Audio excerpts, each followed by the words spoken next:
It was 2 a.m. when Alexander Reeves, a billionaire known for his precision and control, was awakened by the buzzing of his phone.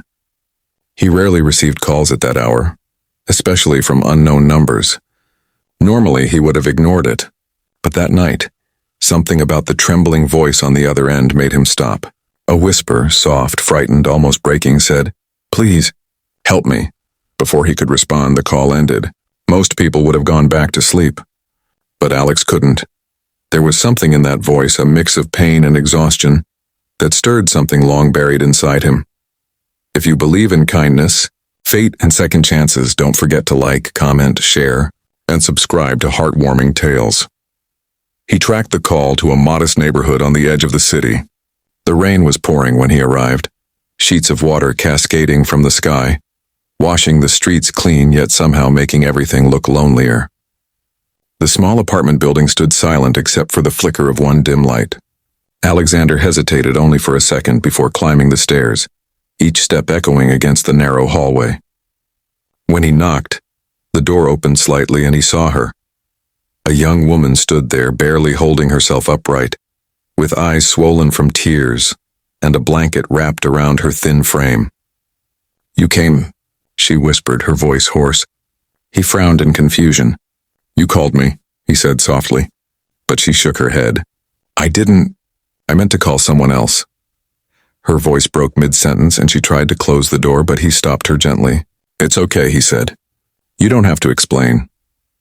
Inside, the apartment was small but neat except for the scattered toys and a cake that had gone untouched on the table. On the couch, a little boy slept, his small chest rising and falling peacefully. The woman followed his gaze, her lip trembling. "It was his birthday," she murmured. "But his father didn't come. He never does." The pain in her tone made Alex's chest tighten. He had seen many things in his life. Business empires crumble, fortunes rise, but he had never seen loneliness so pure, so heavy. It filled a room. She told him her name was Clara. She worked nights at a bakery, raising her son alone after her husband left them for someone else. Tonight, she had been trying to call her brother for help when her phone slipped, and the last number she'd dialed was wrong. "I didn't mean to bother you," she said, embarrassed. "You can go. I'll be fine." But when her voice cracked, when he saw the silent tears running down her face, he couldn't. Something about her fragility, her quiet strength beneath the pain, made him stay. He went to the kitchen, poured her a glass of water, and sat across from her. "You don't have to be fine all the time," he said quietly. "Sometimes it's okay to fall apart." She looked at him, surprised, as though no one had ever told her that before. For the next hour they talked, not like strangers, but like two souls who had been waiting years for someone to listen. Clara told him about her son, Liam, 5 years old, bright and full of questions about where his daddy was. She told him about the nights she worked until dawn, about how she sometimes skipped meals so her child could eat, and about how she hid her exhaustion behind a smile. And as she spoke, Alexander listened, feeling something inside him shift. He had grown up rich, powerful, and alone. His parents had died early, and his only family was the business empire he'd inherited. For years, he'd filled his life with work, travel, and empty luxury, until he'd forgotten what warmth even felt like. But now, in that tiny apartment with rain tapping against the window and a sleeping child nearby, he felt something he hadn't felt in years. Peace. When the clock struck 4 a.m., Clara's voice softened. "You should go. You've done enough." He stood, but something in her tone stopped him. "Alex," she whispered, "can you stay?" "Just until morning." It wasn't a romantic plea. It was something rawer, human, honest, vulnerable. He hesitated only for a second, then nodded. He took a seat on the floor near the couch while she leaned her head back, exhausted. They didn't speak again, but the silence between them felt safe, like a fragile truce with the world. When morning light seeped through the curtains, Clara woke to find Alex making breakfast.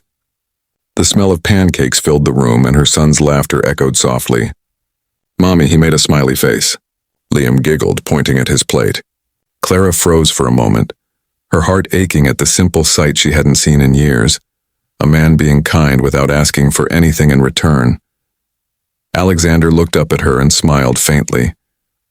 "He said he wanted pancakes, so I improvised." She sat beside her son, feeling an emotion she couldn't name.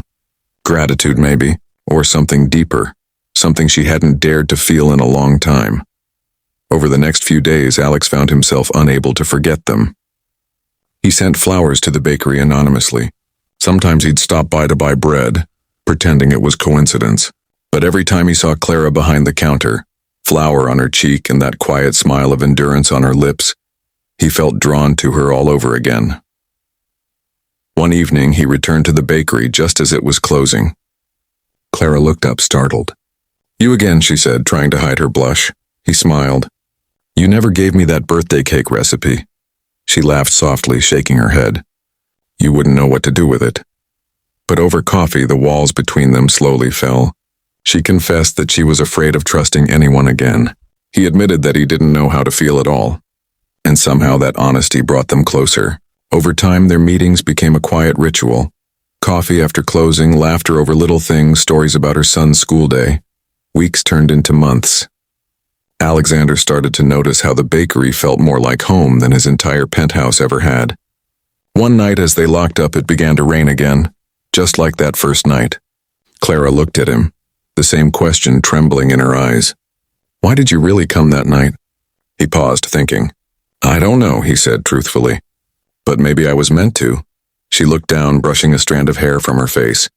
"You saved me that night, Alex." He shook his head gently. "No, Clara, you saved me. If this story touched your heart, don't forget to like, share, and subscribe to Heartwarming Tales for more emotional and inspiring stories." A few months later, Liam's 6th birthday arrived. This time the table was full, cake, balloons, laughter. As Clara helped her son blow out the candles, she turned to find Alexander standing behind her holding a small box. "What's this?" she asked, smiling. He looked nervous for the first time. "A promise," he said quietly. Inside the box was a small key. A key to his heart, though she didn't know it yet. No matter how wrong a call feels, sometimes it leads you exactly where you're meant to be. Tears welled in her eyes as she whispered, "Stay," and he did, because sometimes the most beautiful stories begin with a mistake that wasn't a mistake at all.